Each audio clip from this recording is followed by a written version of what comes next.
ഇന്നത്തെ ഈ വീഡിയോയിൽ എൻ്റെ അമ്മ ഉണ്ടാക്കുന്ന ഒരു സിമ്പിൾ ബിരിയാണി റെസിപ്പിയാണ്.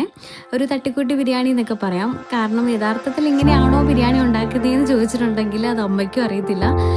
അമ്മയുടേതായ രീതിയിൽ ഞാൻ ആഗ്രഹം പറയുമ്പോഴൊക്കെ എനിക്ക് ഉണ്ടാക്കി തരാറുള്ളൊരു റെസിപ്പിയാണ്. ആദ്യം ഇതുപോലൊരു ചീനച്ചട്ടിയിൽ ലേശം വെളിച്ചെണ്ണ ഒഴിച്ച് നമ്മൾ സ്പൈസസ് എല്ലാം ഇടുന്നുണ്ട്. അതിലേക്ക് നമ്മളൊരു 3 തവണ കഴുകി വെച്ചിരിക്കുന്ന ബിരിയാണി റൈസാണ് അതും കൂടി ഒപ്പം ചേർത്ത് ഇളക്കിയെടുക്കുകയാണ് ചെയ്യുന്നത്. ഒന്ന് ചെറുതായിട്ട് ചൂട് പിടിപ്പിച്ചെടുക്കാൻ വേണ്ടിയിട്ട്.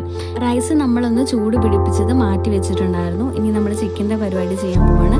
അതിനായിട്ട് നമ്മൾ അടി കട്ടിയുള്ളൊരു പാത്രം എടുത്തിട്ട് അതിലേക്ക് ലേശം വെളിച്ചെണ്ണ ഒഴിച്ച് ചിക്കൻ ഇടുവാണ്. ചിക്കൻ നമ്മൾ നേരത്തെ തന്നെ ഇഞ്ചി, വെളുത്തുള്ളി, പച്ചമുളക് പേസ്റ്റും അതുപോലെ ഉപ്പും, മുളക്, ലേശം ചിക്കൻ മസാല ഇട്ട് പുരട്ടി വെച്ചിട്ടുണ്ടായിരുന്നു. ഒരു അരമണിക്കൂർ പുരട്ടി വെച്ചിട്ടുണ്ടായിരുന്നതാണ്.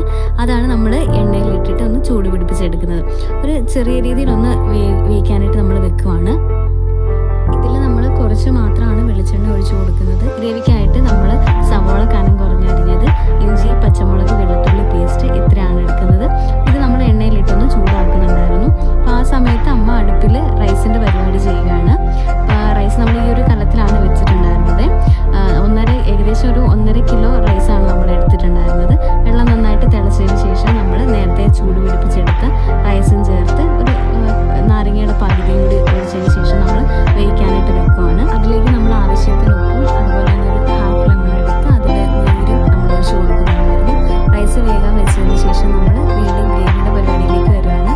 ആവശ്യത്തിന് നമ്മൾ പാകമായിട്ടുണ്ടായിരുന്നു. ഇപ്പോൾ സവോള നന്നായിട്ട് വഴന്ന് വന്ന് ഒരു ബ്രൗൺ കളറായപ്പോഴത്തേക്ക് നമ്മൾ അതിലേക്ക് ബിരിയാണി മസാല ചേർത്ത് കൊടുക്കുകയാണ്. ഈസ്റ്റേണിൻ്റെ ബിരിയാണി മസാലയാണ് നമ്മൾ ചേർത്ത് കൊടുക്കുന്നത്. വേറെ പൊടികളൊന്നും തന്നെ നമ്മളിതിൽ യൂസ് ചെയ്തിട്ടുണ്ടായിരുന്നില്ല. മസാലപ്പൊടി ഇട്ട് സവോളയായിട്ട് നന്നായിട്ടൊന്ന് മിക്സ് ആകുന്നത് വരെ ഇളക്കി കൊടുക്കുക.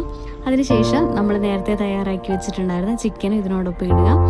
ഹാഫ് കുക്ക്ഡ് ആയിട്ടുള്ള ആ ചിക്കനും കൂടി ഇട്ടതിന് ശേഷം ഒന്ന് ഇളക്കി നന്നായിട്ട് കൂട്ടി വെക്കുക. അപ്പോൾ നമ്മൾ അങ്ങനെ വെച്ചതിന് ശേഷം ചിക്കനകത്ത് വെള്ളം എല്ലാം ഇറങ്ങി അതൊന്ന് നല്ല രീതിയിൽ വേകും. അപ്പോൾ ആ ഒരു വേവ് പാകം ആകുമ്പോഴത്തേക്കാണ്, വെള്ളമൊക്കെ വറ്റി കഴിയുമ്പോഴത്തേക്കാണ് നമ്മൾ അതിൻ്റെ ഒരു പാകം എന്നുള്ള രീതിയിൽ എടുക്കുന്നത്. അങ്ങനെ വലിയ പരിപാടികളൊക്കെ നമ്മൾ ഏകദേശം ഒന്ന് ഒതുക്കി കഴിഞ്ഞപ്പോഴത്തേക്കും ലെയർ സെറ്റ് ചെയ്യാനായിട്ടുള്ള കാര്യങ്ങൾ ചെയ്യുവാണ്. അതിനായിട്ട് നമ്മൾ ചീനച്ചട്ടിയിൽ ലേശം നെയ്യ് ഒഴിച്ച് അതിലേക്ക് കപ്പലണ്ടി, മുന്തിരിങ്ങ, അതുപോലെ തന്നെ കനം കുറഞ്ഞരിഞ്ഞ സവോള ഇതെല്ലാം നമ്മൾ വറുത്ത് കോരി എടുക്കുന്നുണ്ടായിരുന്നു.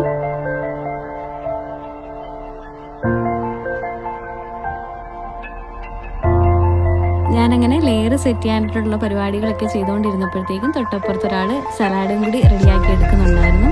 എനിക്ക് പിന്നെ ഇതിൽ ബീൻസ്, ക്യാരറ്റ് അതൊക്കെ ഇടുന്നത് ഒത്തിരി ഇഷ്ടമാണ്.